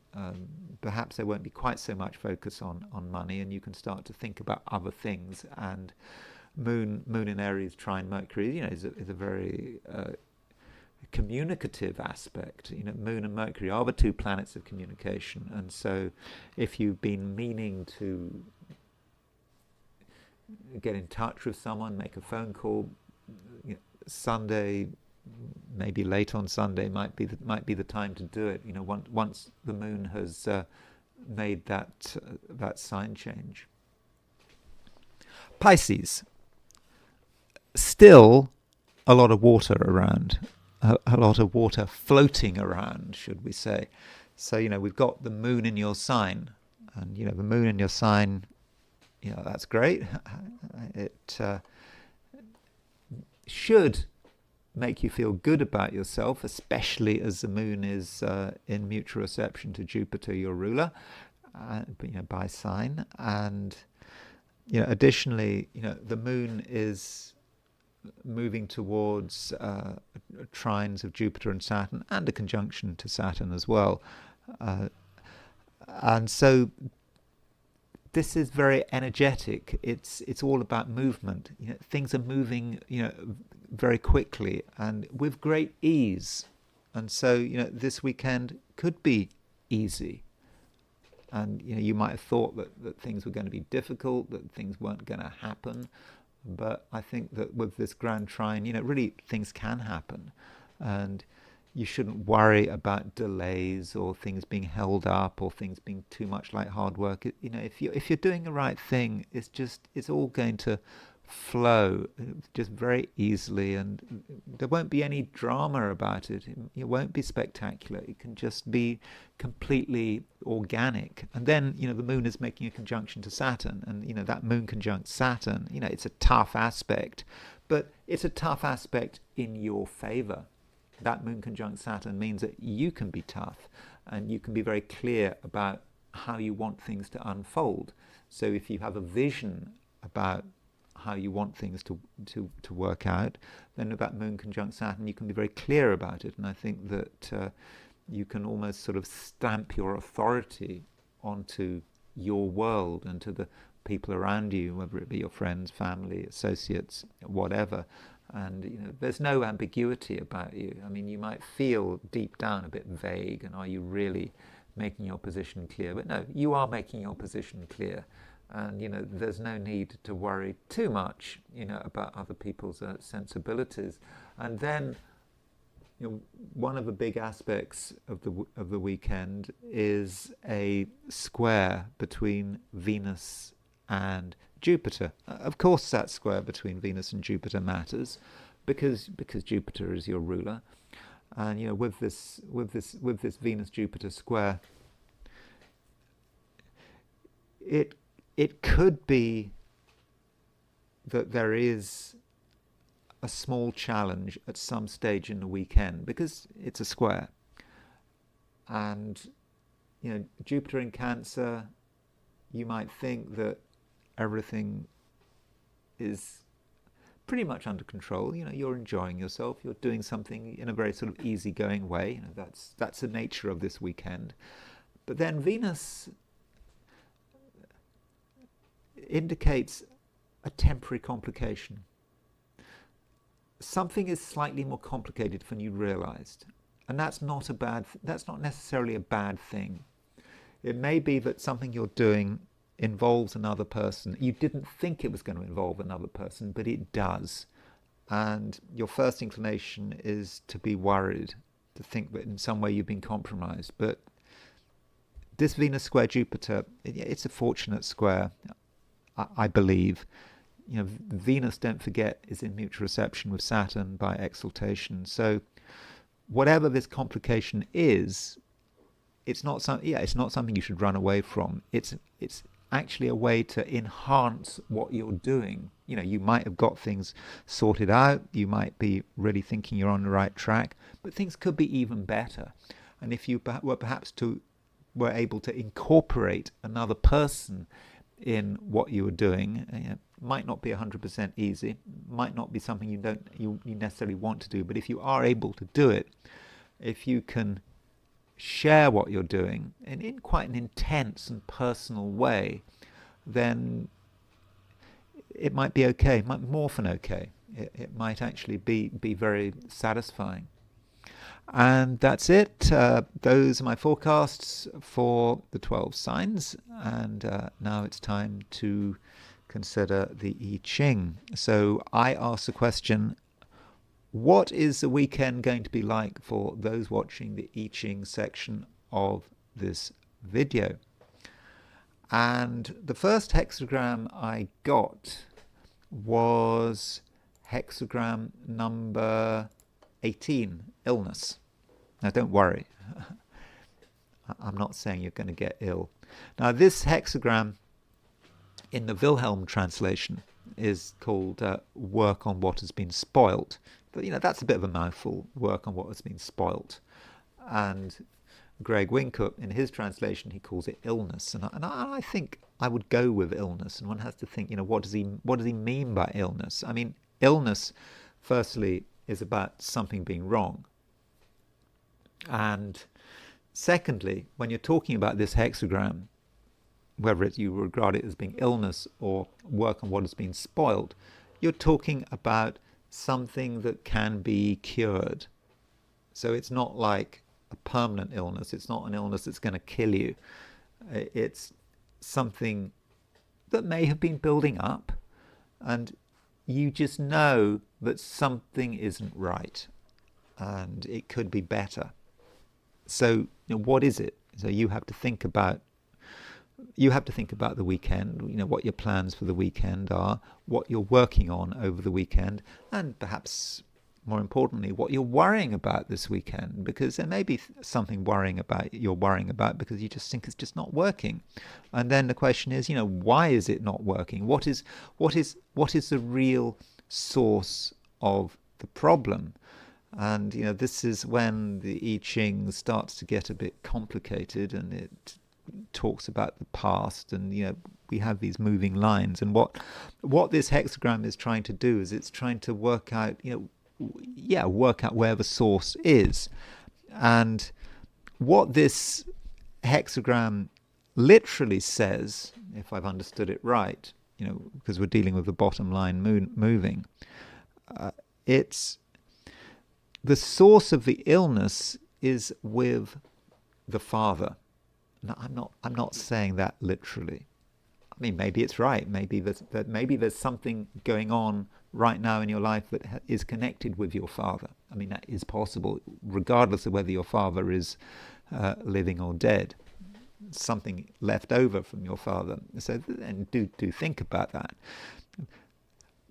But then, what is your role in it? And so your role, it's kind of saying that your role is to perhaps fix something that has been spoilt by the father. And what does that mean? Something perhaps that has been spoilt in the past. People have been too stuck in the past. And one way of looking at this is to say, well, it is about the tradition. People have been using a tradition, following a tradition, and this tradition may well have, outlived its usefulness. So it is the past that is spoiling the present. And so your job is certainly not to panic about it, and it's certainly not to blame. The I Ching makes this clear. It's not about blaming the father. It's not about blaming the past. That's not what it's about. It's not like anyone's fault. But the point is, you can do something about it. Now, there is another dimension to this, and it's talking about illness, and it's talking about how you deal with illness. Now, this may be in a situation where we are talking about an illness. I'm not, by the way, predicting an illness. I'm not saying an illness is going to happen. I think it's more about an illness that you know about. So if you know about an illness, then the I Ching is saying, don't rely just on medicines. Remember, I'm not giving medical advice here. It's not saying don't stop. It's not saying don't take your medicine. The medicine. You need your medicine if you've got some illness, whether it's temporary, whether it's short term or chronic or whatever. You've got to follow your doctor's prescription, whatever it might be. But the I Ching is indicating, it kind of says that it may not just be medicine alone, that it's talking about your own prayers. I mean, it says that. So if you're dealing with an illness, whether it's your illness, someone else's illness, maybe the illness of an animal or something like that, it's saying, you need the medicines if they've been prescribed, but prayer and other kind of spiritual practices might be useful as a way to deal with the illness. So it's not like, I'm not like saying there's going to be an illness in the future. It's more about how you deal with an illness that you know about anyway. So bottom line moves, and that means we do move to a second hexagram, and the hexagram we move to is hexagram number 26, which is the taming power of the great. And this hexagram, there's a bit of a contradiction here, because in the previous hexagram 18, illness, we were perhaps talking about problems in the past, how the tradition might have been a problem. Maybe things had been done in the past in the wrong way, or they'd been started off right but they went wrong in the end. But then the taming power of the great is saying, well, you should be perhaps respectful of the past. You should listen to the sayings of the past, how people did things in the past, the taming power of the great. What is the great? well, the great could well be the past, something which is beyond ourselves. And of course, what is beyond ourselves is past generations. And, we don't have a huge amount of freedom. I mean, we'd like to have freedom, but right now we don't. And there is this question, taming power of the great. Is it the great being tamed, or is it the great but has a lot of taming power? There is that contradiction. I'm sure there's an answer there. If I knew Chinese, which I didn't, I might have a better idea. But with the taming power of the great, you have to think about the past, the traditions, and what influence they have on you. You're not a complete individual. Remember, this is the I Ching. This is talking about a Confucian way of looking at the world, and where we are part of a hierarchy, and we also need to honor that tradition. And it's not just honoring the tradition, it's understanding it as well. So perhaps it's a question of saying, yeah, we need to honor the tradition, but perhaps we need to also be aware of how that tradition might have been misapplied. Some people use the concept of tradition to do bad things, or to suggest bad practices. So, going back to the previous hexagram and the father, perhaps the father instituted things. He thought he was following a tradition, but it might have been a misapplication of the tradition. So, this hexagram is a bit complicated, as you can see. But I'm just hoping that something I say has made some sense. But the overall message seems to be that something needs to be fixed.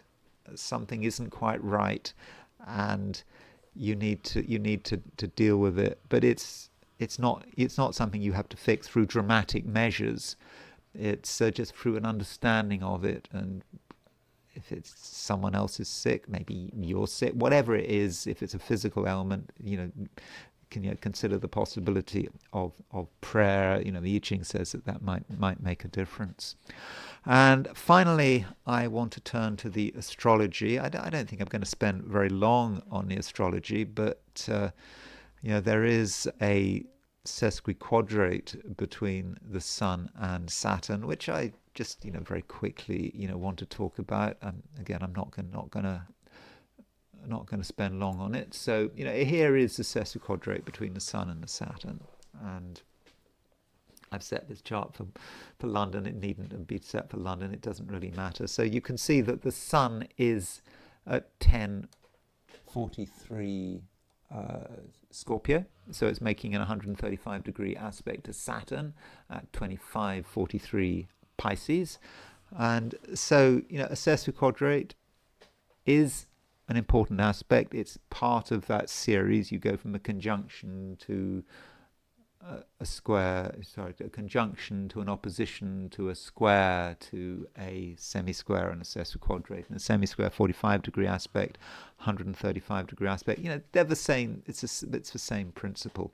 And so you can see the Sun sesquiquadrate Saturn. There is the Sun. You think about Sun. The Sun, you want to express yourself. It is the self.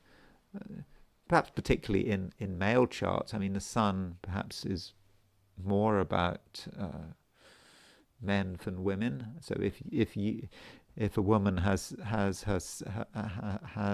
Sun being sesquiquadrated by Saturn, that might indicate not her problems, but perhaps problems for the men in her life. So that is a way of looking at it. But in general, with Sun sesquiquadrate Saturn, it could just be an issue about how we express ourselves and feeling temporarily a bit down. And of course, this Sun sesquiquadrate Saturn happens at the same time as Venus is square Jupiter, and so that is an issue.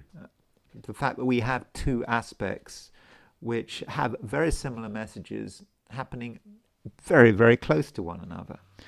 I mean, when I talk about closeness, if we talk about chronological closeness, so if I look at the positions of the planets on Sunday, November the 2nd, so I have Sun sesquiquadrate Saturn happens at 9:22 on Sunday, London time, and Venus square Jupiter happens at 11:17 London time. So these two planets happen within less than 2 hours of each other. And again, two completely different messages. You think that Sun sesquiquadrate Saturn is about restriction, having to get oneself together. Venus square Jupiter is very different. Venus square Jupiter is, perhaps you think about it as being about excess, and also potentially quite a lucky aspect. Not necessarily because Venus square Jupiter is always a lucky aspect, but because Jupiter is strong and Venus is strong as well. And there is a linkage between the Venus-Jupiter square and the Sun sesquiquadrate Saturn, because Saturn is linked to Venus, because Saturn and Venus are in mutual reception by exaltation. So perhaps we should, somehow see these two aspects as kind of being one and the same. So we've got a square and we've got a sesquiquadrate. So if we were to look at them, if we were to to look at them, say for example, from an eighth harmonic perspective, it's always a good idea to look at the eighth harmonic, to just so that we can put the conjunctions and squares all at once. So if we look at the harmonic chart, so with a harmonic chart, this shows that conjunctions, squares, oppositions, semi-squares, sesquiquadrates are all shown as conjunctions, and you work out an eighth harmonic chart by converting the planets to absolute longitude, and then multiplying by 8, and then reducing them to turn them back into the signs. So here's the eighth harmonic chart of this. So because it's the eighth harmonic, there is there's the Sun Saturn conjunction, and there's the Venus Jupiter conjunction. So that shows what's going on. Venus and Jupiter coming together on the eighth harmonic, and Sun and Saturn coming together. And from our perspective, as individuals, what do we do about this? Do we just see this as being a choice? Do we get into Venus Jupiter, the indulgence of Jupiter, or do we get into Sun Saturn? But the problem might be that we might respond to the limitation of the Sun sesquiquadrate Jupiter by going over the top with Venus Jupiter. We want to get away from restrictions. So some people might respond to this by going completely over the top, indulging, spending a lot of money because they're trying to run away from Saturn, and then Saturn will get them in the end. Or you could have a more balanced approach. You may want to incorporate both these aspects at the same time, having the discipline and structure of Sun sesquiquadrate Saturn, but also having the optimism of Venus square Jupiter, looking for opportunities, not just enjoying oneself, but thinking, what can we do? What is the best that is available? And if we can see what the best, if we can give ourselves an idea about whatever it is, the best that is available, then we can perhaps go about, creating some discipline and structure. So these two aspects may actually work incredibly well together, but that will require some togetherness on our part, and some discipline. But we don't want to move. We don't want to get out of balance. There is. Some people might just decide. If they're perhaps of a depressive nature, they might want to get completely into the Sun Saturn and ignore the Venus Jupiter. So you could go in the other way. But if you can, I think it's just important to get that balance right, and I think that this matters. It doesn't matter what your sign is, whatever the 12 signs are. Just try to incorporate both these aspects. I just wanted to finish by just looking at a couple of people who may be influenced by the Sun sesquiquadrate Saturn. So let me just go back to the regular normal chart, and one person was, so this Saturn is at 2543.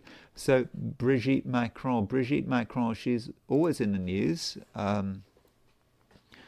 And Brigitte Macron, I don't know what's happened with her court case with Candace Owens.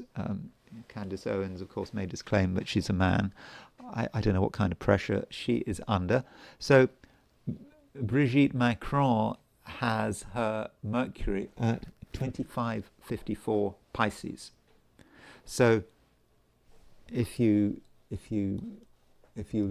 compare her chart with the Sun Saturn opposition, let me just get.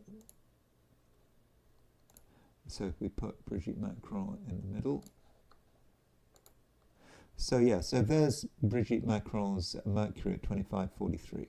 And Saturn is right on her Mercury. The Sun is sesquiquadrate her Mercury. So the Sun, in this case, is acting as a trigger. And so this might be that Brigitte Macron is not feeling particularly happy at the moment. I mean, that's how Saturn can work if it's on your Mercury. Something bothering her. It may have nothing to do with her case against Candace Owens. Maybe just something between her husband, her life, whatever's going on. And I'm pretty sure we'll never find out about it. I mean, it's Mercury as well. So an aspect of Mercury just can be about the way you feel, the way you think, and perhaps her feeling a bit down about something. And so that's it. And of course, it's not just about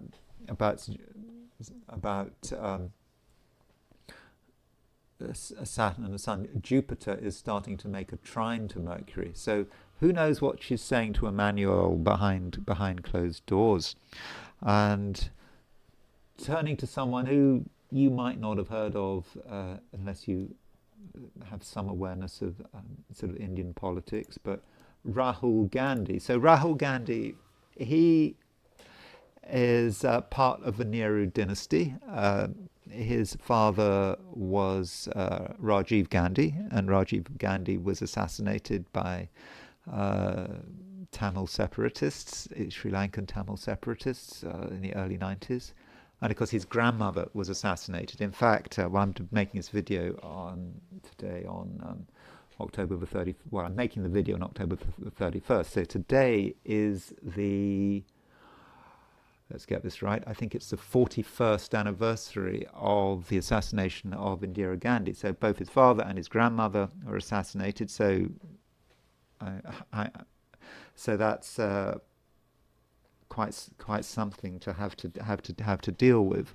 And so he is leader of the opposition, the Congress Party, which is the opposition to Narendra Modi's, BJP. I mean, I think I've got that right. And at the moment, there are assembly elections in the state of Bihar, and the state of Bihar, it's just North Indian state.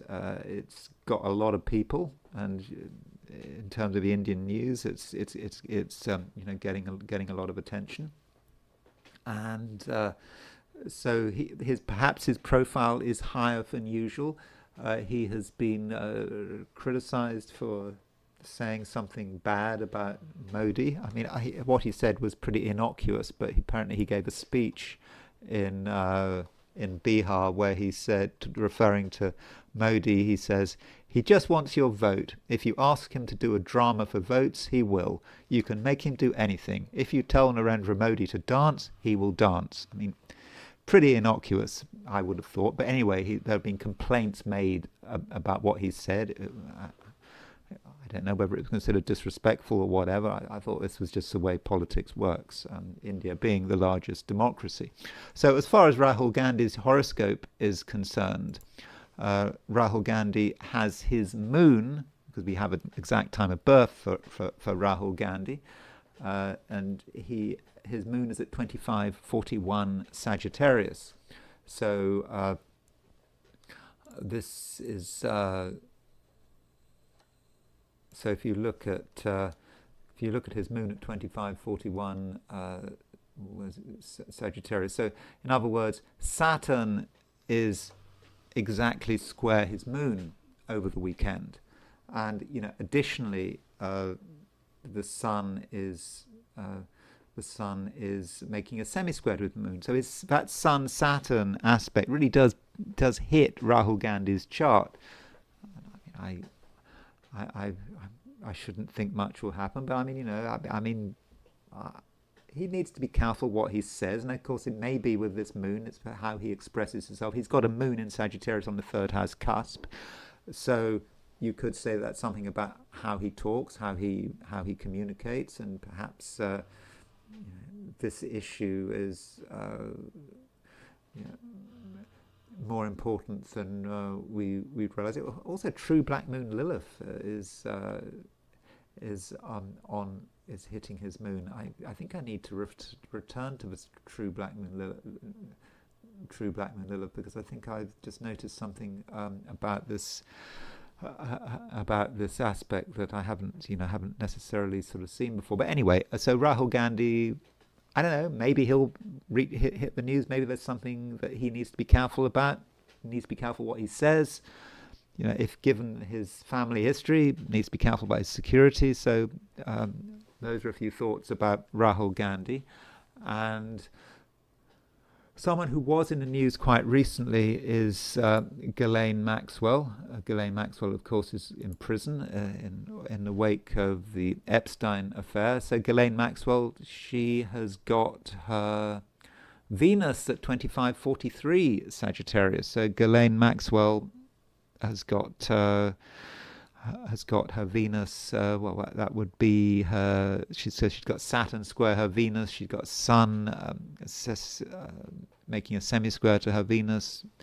Does this mean she has a setback? Does it mean that she feels she has to do something? I don't know. Maybe that's something to think about. And I just want to go back to that Sun sesquiquadrate Saturn before I finish, because if we look at the chart for this Sun sesquiquadrate Saturn, you can see a micro aspect involving true black moon Lilith, because you've got true black moon Lilith is exactly trine Saturn. It's pretty close to the trine of Jupiter, but it's that trine to Saturn, and it is making an exact 15-degree aspect between with the Sun. Now you could say, well, 15-degree aspect. Well, it's a very close aspect. It is a semi-sextile. And that means it's a 30th harmonic conjunction, and so I think that could perhaps be important, and it gives that black moon Lilith, maybe gives us an idea about just the nature of this aspect, what this aspect is all about, and it gives it perhaps a darkness, this Sun sesquiquadrate Saturn, and so there may be a psychological element, or having to deal with things from the past in terms of this conjunction that we maybe don't necessarily want to deal with. But true black moon Lilith can of course just be about unpleasant events. I mean, that is certainly a way of looking at it. So it is perhaps more complicated than I'd realised. We shouldn't forget that true black moon Lilith is quite sort of emphasised over the course of this weekend. So anyway, that's all I'm going to say about Sun sesquiquadrate Saturn. Of course, have a good weekend. If you enjoyed this video, I'd be very grateful if you were to like it. If you're not subscribed, I'd be super grateful if you were to subscribe. If you want to buy me a coffee, there's a link in the description, and I will talk to you again very soon.